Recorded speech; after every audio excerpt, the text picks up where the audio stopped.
Council, Ellen Flanagan, representing the government of Ireland. And I just have a few remarks before I introduce Sophie Colgan, my partner in crime here. Gorama agus gohardas lesna kina almost golir Tranina inya as an dava adenin trade awonle heal da kobal. Thank you very much and congratulations to all the honorees this evening for the good work you do on a daily basis for our community. I'm very, very honored indeed to be included with you in these honors. In particular, those that I know, Father Brendan, Tom Martin does wonderful work. They had a career as an FDNY firefighter, but he does wonderful work, community-based work. Donnie Carroll, wonderful, wonderful cultural icon of ours, and Colonel Tierney. I would like to start beyond that with thanking my family who are here tonight. My dear wife Joan, my son Danny and his wife Emma, son Frankie and wife Kelly, who unfortunately can't be with us tonight. My first darling daughter Megan Rose and her husband Mike. My son Gene will be 21 1 week from today. That's when you get a beard. And darling, my latest darling daughter Josephine, for understanding and supporting my sometimes quixotic efforts at effecting change here at home as well as in Ireland. It's not always an easy thing to do. So thank you very much. I love you all.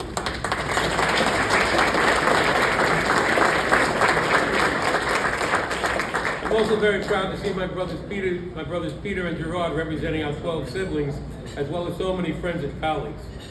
It is important to recognize the people who make this happen. In particular, Tracy Quilligan and Madeline O'Boyle. The women doing all the work to make these investments successful, as well as editor Ray O'Hanlon and publisher Marcino Mueller for their vision and roles in acknowledging those of our heritage who serve the wider community throughout the year.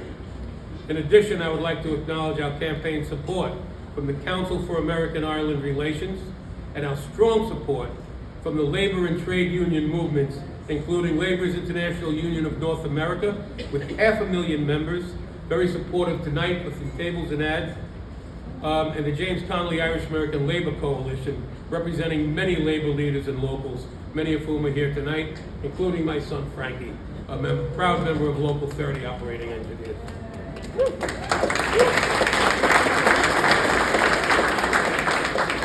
I'd like to thank the Grand Council of United Emerald Societies, led by Martin Ballou, and their more than 20,000 members. Hey Joe, the McCabe, Crowley, Colgan, and Glynn tribes, we're approaching about 20,000, aren't we? Yeah, I think so. And the AOH, represented by National Vice President Sean Bender, the Knights of St. Patrick's, represented by John Tully. And of course, from the grassroots of our community, the beating heart of the American Irish, the more than 40,000 individuals who were inspired to sign our petition seeking relief from our Attorney General, a true friend to our people, Tish James.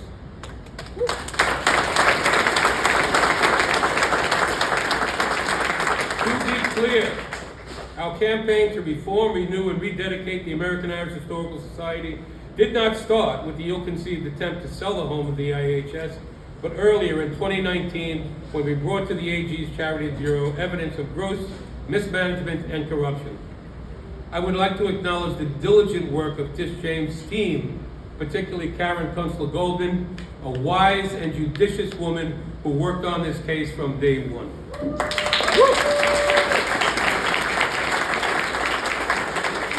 We brought our concerns to the AG's office after a number of years of trying to effect necessary change from within the organization, with my partner Sophie Colgan, an employee, on the front line every day in an increasingly hostile and reactionary situation.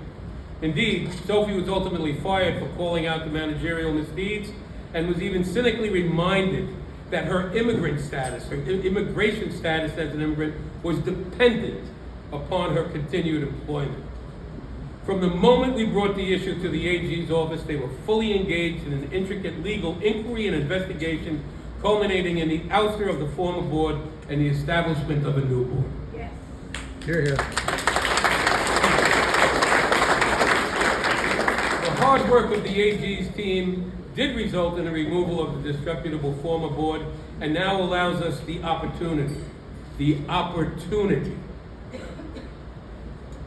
with new leadership to fulfill the mission of the AIHS at last. I'm very happy to see board members Connor Allen, he's the one standing next to the incredibly talented and former AIHS Cultural Awardee, the lovely Geraldine Hughes, and former Assemblyman Mike Cusick, board members now. We will fully support and assist the new board in their endeavors, at the same time keeping our finger on the pulse of the AIHS to monitor developments and ensure there will never again be at 991 Fifth Avenue an elitist society that excludes the majority of our people, or one which is dominated by special interests from any quarter.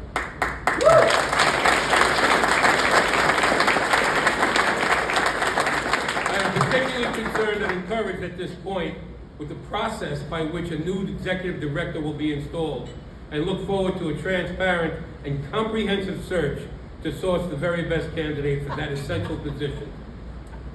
Now I wish to introduce my co-honoree for this very humbling Guardians of Irish Heritage Award. Here we go. Sophie Colgan is a young woman of many aspects, an incredibly capable and brilliant young woman from County Down in the north of Ireland, a Rose of Tralee, a Gaelic Athletic Association champion, along with her husband Brian Glynn and extended family, wise beyond her years and a friend to all she meets.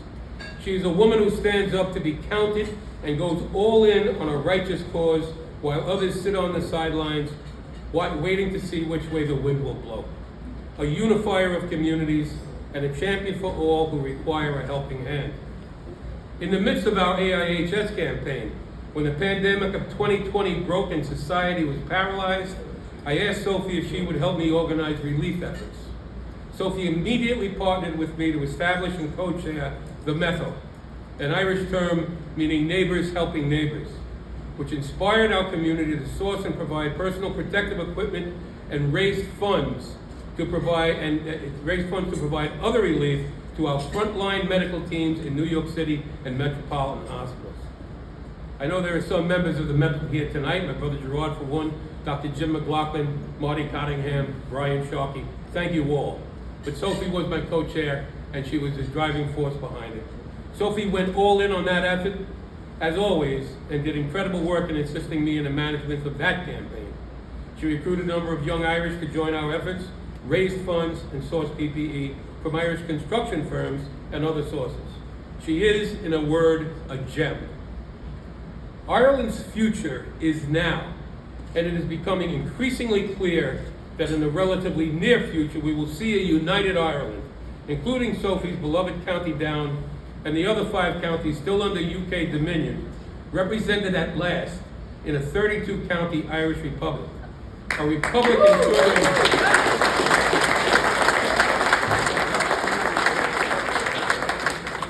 A republic ensuring peace and justice, dignity and respect to all citizens of the island, regardless of tradition or past differences.